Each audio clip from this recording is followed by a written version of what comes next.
I was having dinner with a friend not long ago in New York City. We met at a place called Oriole, which is in Midtown. My dinner companion that night was a senior advisor to BlackRock. As you may know, BlackRock is now the largest asset manager on the planet. It directly manages $5 trillion in assets, and it oversees another $11 trillion through its Aladdin platform. That means one firm controls more money than the GDPs of China, Russia, and Japan combined. Anyway, my dinner companion happens to work directly for BlackRock's CEO. As we nursed our white wine and the evening wore on, she let something slip. If I remember her words, she said something like, "They want to tell us we can't sell." What was she talking about? Who was she talking about? I placed a few calls, first to my contacts in Washington, then to a few people on Wall Street. Soon I was on a plane for a series of meetings to London, to Geneva, back to New York, then down to South America. As I began connecting the dots, a pattern emerged. It revealed a network of more than 189 individuals positioned inside the world's major financial institutions. Some of them hold senior positions inside the IMF, World Bank, and every central bank in the G20, including our own Federal Reserve. These elites share one vision, and they're about to make it a reality. That vision is one world order, one world taxation, and one world money. They've worked for years behind the scenes preparing to realize that vision. They've literally rigged the laws of international finance. Everything is basically in place right now, and there's essentially no way to stop this from happening. When the crisis hits, they'll flip the switch, freezing the global financial system. That will give them time to reset the world economy according to their vision. As the coming crisis unfolds, President Trump will be powerless to stop it. In fact, trying to stop them would probably weaken the president's power altogether. That is amazing, Jim, really. So what did these elites want from your contact at BlackRock? Basically, they want to classify BlackRock as too big to fail. The technical term is Systemically Important Financial Institution, or SIFI. That designation normally applies to banks, such as Bank of America. If your bank gets the SIFI label, it means the government will bail you out first in a crisis. But it also means you must turn over control of your bank until the crisis subsides. In this case, they're trying to reclassify BlackRock, an asset manager, as too big to fail. If they succeed, they'll be able to freeze BlackRock when the crisis hits. BlackRock clients won't be able to sell. They won't be able to buy either. Their accounts will go dark indefinitely. And the elite operatives will take control of BlackRock's assets remotely via the internet. But our research shows that their ICE-9 plan goes much, much deeper than that. Now, you refer to their plan as ICE-9. You just said that. What does that mean? It's a reference to the Kurt Vonnegut novel, Cat's Cradle. In the book, a mad scientist creates a new form of water molecule called ICE-9. When it comes in contact with other water molecules, it freezes them at room temperature. One drop of ICE-9 can freeze the whole ocean. And that's what these elite operatives are about to do to the world economy. Now, can you share with our viewers exactly who these operatives are and what their ultimate goal might be? Like I said, John, more than 189 elite agents have slowly wormed their way into leadership positions across the board. They now sit at or near the head of the IMF, the World Bank, and even our own Federal Reserve. They also control much of what happens at the central banks of China, Russia, India, Brazil, Canada, and Europe. As you know, these institutions form a kind of global superstructure. It forms a kind of snare net encircling all nations. Their leaders aren't democratically elected. They're not accountable to you and me. They're beyond the reach of government and citizens, and yet they hold the fate of the global financial system in their hands. To get a sense of how they operate, imagine an array of floating spheres. One sphere is labeled IMF. One is labeled Fed. One is labeled Bilderberg. One is labeled Wall Street. One is labeled central banks. One is labeled intelligence agencies. One is labeled media, and so on. The elites inhabit all of these spheres, and together the network forms a kind of 3D Venn diagram. As I see it, regardless of what sphere they inhabit, the elites all share the same vision: one world order, one world taxation, and one world money. All of their actions are geared toward moving that agenda forward. Now, are you able to share the identities of these elites with our viewers? We've identified more than 189 individuals who are in many cases hiding in plain sight. Regardless, they all share the same vision: one world order, one world taxation, and one world money.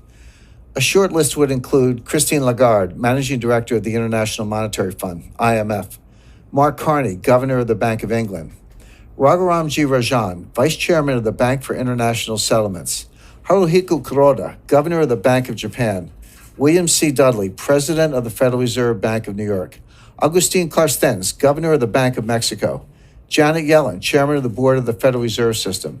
Mario Draghi, president of the European Central Bank. Zhu Min, former deputy managing director of the IMF. Zhou Zhiuquan, governor of the People's Bank of China. Robert E. Rubin, chairman of the Council on Foreign Relations. This A-list of central bankers and other elites is just the tip of the iceberg. Of course, not one of these elites will tell you outright what's going on, but I've seen and heard enough to connect the dots for myself. Not long ago, for example, I met with one of their senior operatives. He's a leading economist who served as the chairman of the Federal Reserve during the last crisis. He's considered one of the most influential minds in banking today. We met privately during a conclave in Seoul, South Korea. Of course, I'm talking about Ben Bernanke. I came away from my meeting with him stunned and convinced that ICE-9 was real. Not long before that, I set up a one-on-one meeting with another member of the network. His name is Zhu Min, the former deputy governor of China's central bank. Until recently, he served as deputy managing director of the International Monetary Fund.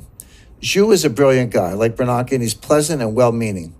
There's no doubt in my mind that he's also a member of the elite network preparing to impose ICE-9 on millions of Americans. But I wasn't done with my research.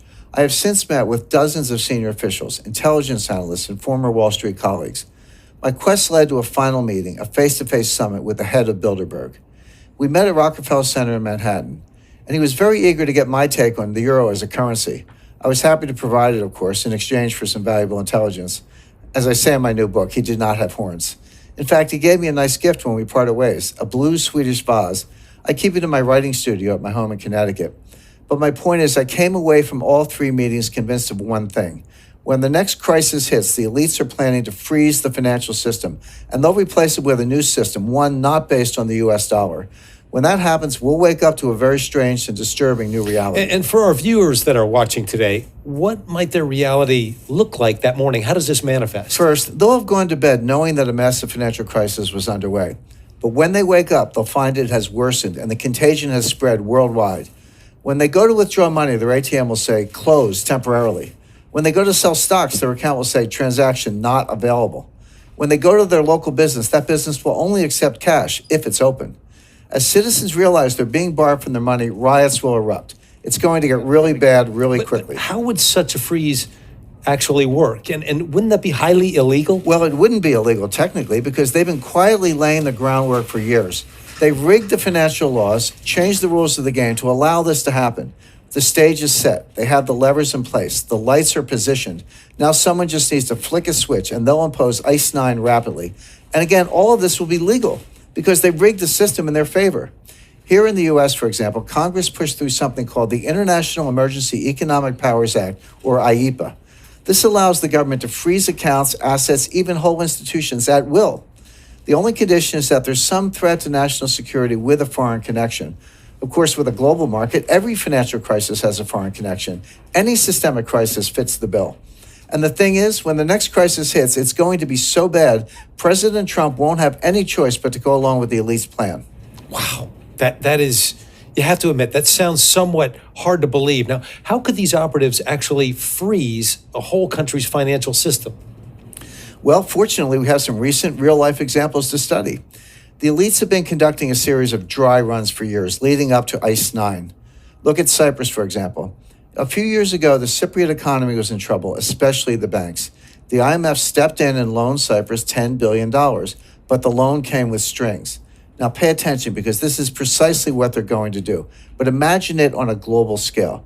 So in exchange for the capital injection, the IMF demanded control over the Cypriot banking system. More specifically, the IMF froze the entire system, literally every bank in the country. And they did that to ensure the IMF's demands were met, including strict capital controls. So how did all of this impact regular citizens? Their local ATMs went dark.